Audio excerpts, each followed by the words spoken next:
अफसोस है उस शहर के अंदर पर्यटन विभाग का कोई ऑफिस नहीं है। यहाँ कम से कम 200-250 एकड़ का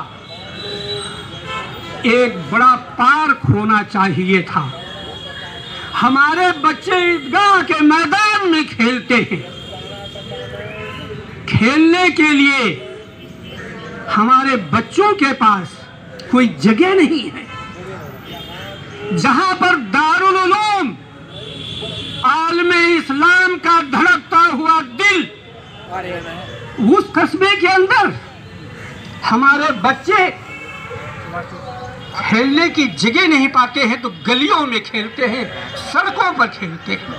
यह अफसोसनाक बात है। इस कस्बे को जो आलमी एक शहर है, कानूनी तौर पर इसको आलमी शहर बनाने के लिए हमारा आपका वोट कीमती है।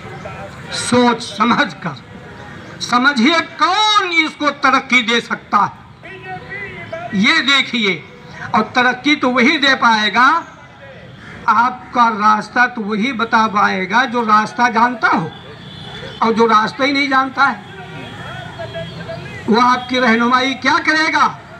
इसलिए देख समझ करके, और कैंडिडेट भी मजबूत होना चाहिए। मतलब ये नहीं कि प्रॉपर्टी डीलर हो,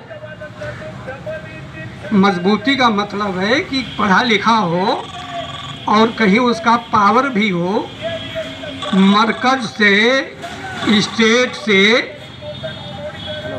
वो कुछ लेकर के आपको दे सकने की सलाहियत रखता हो। ऐसे कैंडिडेट का आप इंतखाब फरमाएं।